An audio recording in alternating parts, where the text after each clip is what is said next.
And then we just have a couple screenshots of an app from Macy's that does a very, very good job of taking e-commerce experience down to the store. So it really, you can shop on this app, but then you can also find your actual products inside the store. They do a very good job. Then we couldn't not have a slide about cache areas, and we could not have a slide about Apple. Who has been in an Apple store and purchased something and just thought that was so cool? Because you don't have to queue up. And you just go and the salesperson says, are you ready to buy? Yes, you're ready to buy. Okay, he pulls out his iPhone, asks you for your email address, he takes your credit card, and you're done. You don't have to queue up anywhere. So Apple has gotten rid of the cache area. And a lot of stores today, the Burberry flagship store in London is wired like the NASA was probably wired 50 years ago. They've inbuilt already tons of wiring systems and captors to anticipate the future innovations that are going to be coming into the store. And that's an interesting view of a store, by the way. It's just stripping it down and imagining what digital tools you'd have to implement. So there's all these new technologies. That means that we have no more cash registers, and we no longer have these stupid lines of people waiting like they're at the supermarket, even though they might have spent, 5,000 euros. They're ready to go for it, and this is what they do. And the second point is, if you don't have a cash area anymore, you have room for something else. And that's good news for a retailer. It's a good news for the consumer too, because hopefully you can do something a bit more interesting at the cash register than just that.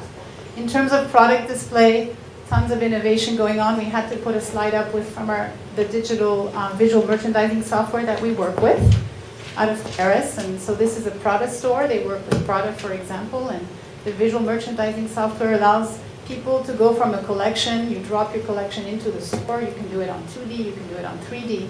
But what's really interesting is it links to the cash register of each store. And so each store manager can really see the hot zones and what's working and not working in his product presentation. So again, it's this idea of feeding data back into your model. Okay. And then interactive screens. And last, we put up this slide about the back room and how there's no reason why today, when you walk into a store and there's no more size 40 on your pants, there's no reason why you can't have information about that. None. Or a salesperson. There's no reason why a salesperson should ever have to go to the back room to find out if there's still a size 40 pants, because between the inventory of the morning and what's been sold out on the cash register, he would know. It's mathematical. So these are advancements that are going to be happening, I think, within the next 2 years. And these are high expectations, fairly simple ones. And so we'd like to close the discussion here today with a question. And this is another way of looking. When we talk to clients, we look at their stores. And we do this kind of checking of those different zones. But the other way we can do this is by looking at their digital signature. And what we mean by that is really like a tattoo. We know that all brands are now doing digital stuff. They're doing social and they're doing digital. Well, how deep are they doing that, and how intelligently are they doing that? How are they engaged in this digital signature? And we also know, as Hatch pointed out, that consumers are really looking for that coherent brand experience on all retail platforms. So here we just pulled H&M, who does an incredible job. I don't know if anybody's gone on their e-commerce site to look at, how you pick your outfits. And so you can choose your mannequin. You can choose what color skin she has and what kind of hairdo she has, and then you drop and click your. It's like Barbie. You drop and click your clothes, and then right here it's tallied up how much I've been spending. It's very smart. I can turn the mannequin front to back. I can change the different colors. It's a really, really, really careful way I can share with my friends on Facebook.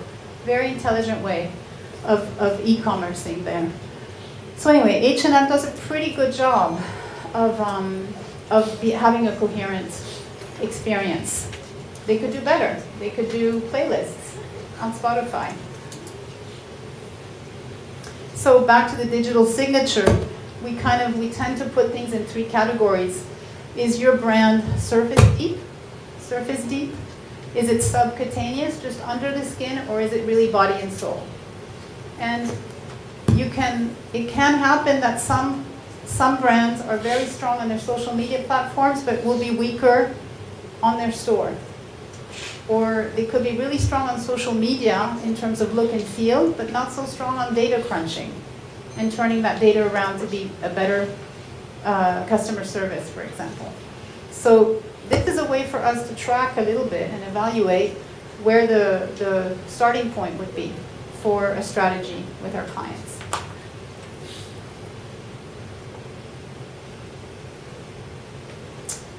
So that's the end of our presentation. We'd like to open it up for questions. Once again, I really hope it's clear what we do, what we do in Singapore and the services that we provide. And I would like to open it up for questions. Who wants to lead the question and answer?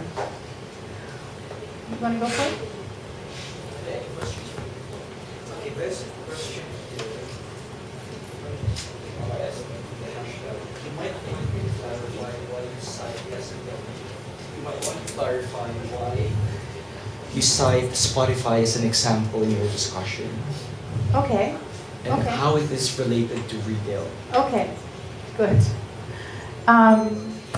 We talked about Spotify because Spotify has been very innovative already on the social media platforms. It's been a very innovative solution. And what's interesting about Spotify, why we look at Spotify, is that if you take the key aspects of Spotify and you use that as a filter on top of your retail experience today as a brand, it could start to give you cues of where to look for and what to do and where to evolve. So we thought it was interesting to go from a social media example into a real store example and back out. I mean, it's not just Spotify. I mean, you can also actually think about iTunes and think about how, when it first started, I think about 8 or 10 years ago, how that was innovative. But that was just purely e-commerce. There wasn't any retail iTunes store. You know, iTunes really just something that you log on to and you are really in your comfort zone and you buy things from there and you also can share from iTunes. But what I don't see from iTunes is that they have this genius playlisting, but never really took off. You know, it just kind of stopped and stayed there. But with Spotify, it linked itself very well with Facebook and with all the sharing, other social sharing networking sites, but iTunes doesn't do that. So we just saw the step up that Spotify has in terms of that. I mean, even Last.fm, I don't see Last.fm doing that, but I think now MySpace is doing a lot more of that. But what we're saying is, these are all just e-commerce platforms, but we want to see how that can be translated into a retail atmosphere or retail experience.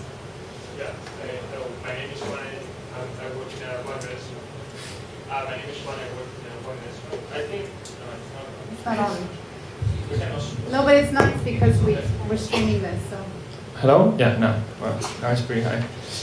So yeah, my name is Juan and I work for Wagner Strom. It's an agency. Yeah, I think like Spotify, we can define Spotify as a social iTunes, probably. But apart of that, you know, my question is, have you heard about these kind of tools that are like online chats where you can, you know, chat directly with people who is online and you can see, for example, the pages they are looking at, etc. An example is Sopin. I don't work for Sopin, but I just put this as an example. I don't know if you heard about these kind of tools, and how would you integrate this within the whole brand experience online? Yeah, I mean, I think one of the things that you're pointing to with this example is gaming.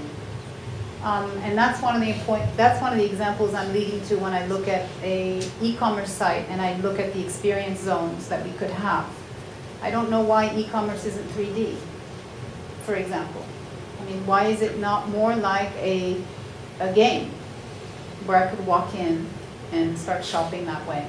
So it goes back to your idea of, again, taking different examples or different metaphors that are happening today on the digital platforms and trying to apply them in the store, or vice versa. On my idea of gaming, it's taking a real 3D store and putting it up on 2D. So back to your question, your idea is about being able to share, going inside somebody else's shopping and seeing what they're shopping, for example. Yeah, no, basically it's like an online chat. So you have, like a question button that you can click, and someone is behind and can, like you can ask something and you can get an answer from someone that is working. Okay, so this, yeah, Yeah, like a live chat, yeah. Yeah, and this you have already on the Burberry. Burberry does this very well. You can. I just chatted with them to tell them how beautiful their site was. I was like, I'm not shopping. I just want to tell you, you're doing a really good job. I just wanted to see how quickly she was going to respond to me and how the customer service was on that interface. And it was perfect. I just want to add one thing about e-commerce. I mean, e-commerce doesn't actually need to just happen on your own site. You can further think about it as e-commerce can happen on Facebook. So I found this amazing example from Brazil, and it's this retailer. It's a huge retailer. It's like your Best Denki in Brazil. So what they did was they actually allowed their consumers to create their own stores. It's kind of like on commission basis. So you curate your own stores on Facebook. So you create this kind of online stores on Facebook, and then you start selling these things to your friends. So for example, it's like, I like this brand and this brand and this brand, and I put it together into my own store, and I can start selling it to my other friends, Right. and I earn commission, and I'm the brand curator of that particular retailer, which I thought was really smart. Right. Yeah, so I don't remember the name of that store right now. If I think of it, I But can that, share to me, that's a mix between eBay and Spotify. This idea of being able to curate things and showing Yeah. it to people. But you It's can just chat with interesting to see these crossovers. You wanted to add something? Sorry, I was just going to point out that Zagna is doing that, using gaming elements into Yes. e-commerce. Yeah. So Yeah, there is just an example. Yeah, there are, I know Emilio Zenia came up with a 3D store app last year, but it's still kind of it's not as developed as gaming. When you look at gaming and how developed that market is and that technology is, it's amazing how there's still this lag. And that's what I call this inversion. It's really funny. But, it's okay. I think it's because people in the end, I think most stores think, hey, my customers are still walking in. I'm doing sales, so it's all right. I don't have to really push that limit. Let's focus my energy somewhere else. And I think part of definitely our message today is to say, there's not much time, and I think it's time to start playing. And the technology is really becoming accessible, so there's basically no reason why not.